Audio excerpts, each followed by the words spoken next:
Hi guys, তো আজকে যাচ্ছি হচ্ছে চাকলার লোকনাথ বাবার মন্দিরে। আমি, মা, বোন আর মামি বলছে চল তোদেরকে ঘোরাতে নিয়ে যাবো, তোদেরকে একটু ঘুরে নিয়ে আসবো বলে যাচ্ছি। তো অনেক দিন ধরে প্ল্যানটা হচ্ছিল কিন্তু কোনোদিনই হচ্ছিল না, পরীক্ষা এই সেই পর্যন্ত। ফাইনালি আজকে আমাদের সবার হয়েছে, আজকে আমরা যাচ্ছি।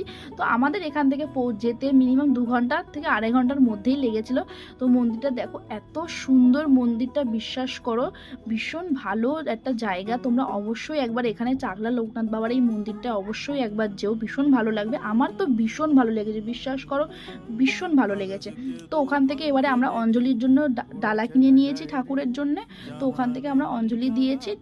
মানে মামি যে ড্রাইভারটা ছিল, তো ওই ড্রাইভারটা বাবা এখানকার সেক্রেটারি, তো ওই জন্য আমাদের কোনো রকমের লাইন কোথাও দিতে হয়নি, একদম গিয়ে ডালা কিনে ঠাকুরের জায়গায় চলে গেছি, গিয়ে সুন্দরভাবে অঞ্জলি দিয়েছি।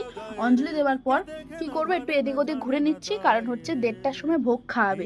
ওই জন্য একটু সুন্দর করে একদম পুরো জায়গাটা আমরা ঘুরে নিয়েছি।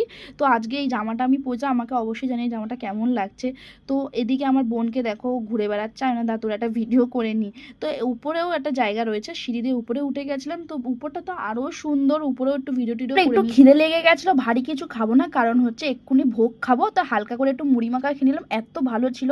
তো সামনেই ছোট ছোট মেলা মতন বসেছিল, অনেক কিছু বসেছিল, ওখান থেকে কিনে নিয়েছিলাম আমি আর আমার বোন। এই দুটো চাবি রিং ছিল, এই দুটো।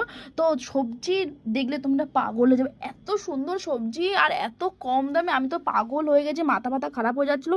আগে একটা বাজারের ব্যাগ কিনে নিয়েছি, নিয়ে মানে যা যা আমার লাগে মিনিমাম 2 সপ্তাহ আমি বাজার করেছি।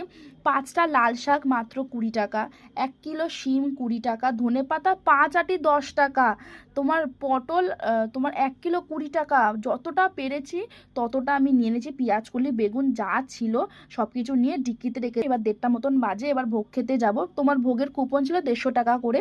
তো আমাদের লাইন দিতে হয়নি, আমাদেরকেও তোমার ওই যেখানে রান্না হয় ওই রান্নার ওখান থেকে পিছন দিয়ে ঢোকানো হয়েছিল। তো ওখানে আমরা চলে গেছি। তো রান্নাগুলো একটু ভিডিও করেছিলাম, তো পিছন থেকে একজন বলছিল কি যে করছো যখন তাহলে ঠিকভাবেই করো, যদি আমরা একটু ভাইরাল হয়ে যাই। আমি যে না না, ওরকম কোনো আমি ভিডিও করছি না, হালকা করে আমি একটু ভিডিও করছি বলে। আচ্ছা ঠিক আছে ঠিক আছে। তো চলো এবার ভোগে কী কী খাইছে সেটা তোমাদের সাথে শেয়ার করি। ভোগে ছিল খিচুড়ি, আলু কুমড়োর তরকারি, যেটা অপূর্ব ছিল। আমি সত্যি খিচুড়ি খাই না, কিন্তু আমার ভীষণ ভালো লেগেছে। আর পোলাওতে ঘি, যেমন ঘি তেমন কাজু কিশমিশ, অপূর্ব ছিল এটা। ওর সাথে আলু সয়াবিনের তরকারি ছিল, আর চাটনি পাঁপড় পায়েস, সেটা তো আমি খাই না। তো তারপরে ওটা খেয়ে আর একটু ঝাল ঝাল কিছু খেতে ইচ্ছা করছিল, তো ওই জন্য পেয়ারা মাখা নিয়েছি। 15 টাকা এখানে পেয়ারা ছিল, ওই জন্য একটা বড় দেখে একটা পেয়ারা মাখা নিয়েছি, আর শাক আলুও মাখা ছিল, দুটো একসাথে মিক্স করা ছিল।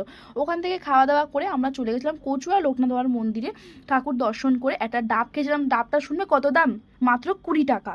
তার মধ্যে আবার শ্বাসও ছিল, ওখানে এত কম দাম। তো ডাব টাব খেয়ে এবারে ফেরার পথে হয়ে